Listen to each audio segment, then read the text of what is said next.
Hello friends, renal লাইফস্টাইলে সকলকে স্বাগত জানিয়ে আজকে আমরা যাচ্ছি টনটনিয়া কালী মন্দির।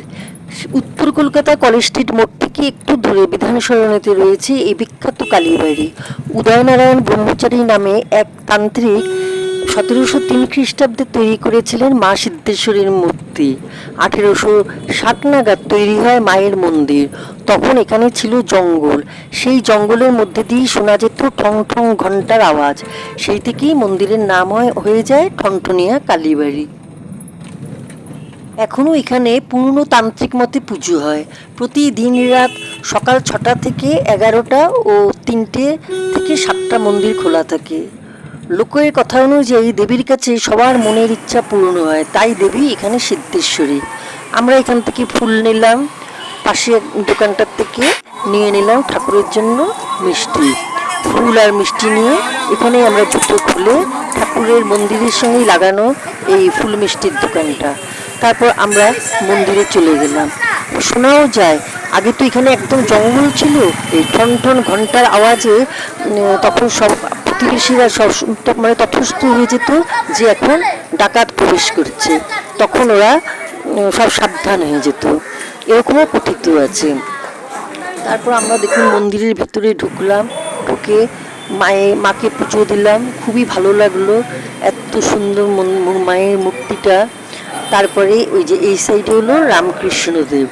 হ্যাঁ, এই মন্দিরে এসে মা সিদ্ধেশ্বরীকে গান শোনাতেন স্বয়ং রামকৃষ্ণদেব। মাকে গান শুনিয়ে গেছেন সাধক কবি রামপ্রসাদও।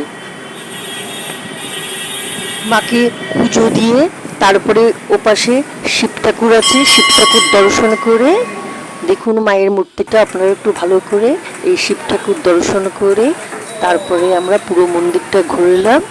ঘুরে আমরা এখন বেরিয়ে পড়লাম। আমাদের পুজো হয়ে গেছে, খুব ভালো মতো পুজো দিয়েছি। বেরিয়ে রাস্তায় দেখা গেল এই লাহা জমিদারদের বাড়ি। লাহা বউদের বাড়িটার একটু ফটো তুলে নিলাম, দেখুন আপনারা। তারপরে আমরা চলে গেলাম হাঁটতে হাঁটতে কাছেই একটা দোকানে ঢুকলাম।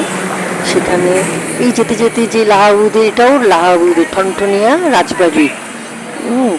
তারপরে এই টনটনিয়া রাজবাড়িটাও দেখে নিই, ছবিটা তুলে নিয়েছি আমি। আশেপাশে বাজার টাজার আছে। তারপরে বেশ ভালোই লাগলো সকালবেলাটা। মায়ের পুজো দিলে যে মনটা এত ভালো হয়ে যায় যে কিছু বলার না। সবই ঠাকুরের ইচ্ছা, ঠাকুরের আশাতেই ইচ্ছাতেই আসা হলো, না অনেক দিন ধরে আসবো আসবো করেও আসা হয় না। তারপরে দেখুন এই বাড়িটার ওটা ছবি তুললাম, এটাও লাহাউদের বাড়ি। এই যেতে যেতে তারপরে আমরা চলে গেলাম এই মিষ্টির দোকানটায়। এখানে খুব দারুণ গরম গরম রাধাবল্লভী আর আলুর দম দিল, আর 1 কাপ চা খেলাম। খুবই ভালো দোকানটা, ভাবতে পারিনি এত ভালো দোকান। 75 বছর আগের নাকি দোকান, কিন্তু মেনটেন্যান্সটা দেখলাম ভালো, পরিষ্কার পরিচ্ছন্নই আছে। তাই আমরা রাধাবল্লভী মিষ্টি আর চা নিয়ে এখানে খেয়ে নিলাম। ঠাকুরের মন্দির দর্শন করে এত ভালো লাগলো। যাতায়াতেরও সুবিধে আছে, মেট্রো আছে, ওলা উবেরেও আসে, আবার বাসে করেও আসা যায়, মানে আসার কোনো অসুবিধে নেই।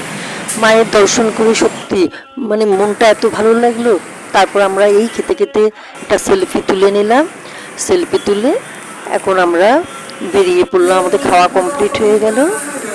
এখন চা শুধু বাকি আছে, চা খেলে চাও খেয়ে নিলাম, আমাদের খাওয়া কমপ্লিট হয়ে গেছে। এখন আমরা এই কি পাওয়া যায় তাও একটা ছবি তুলে নিলাম এই দোকানটায়।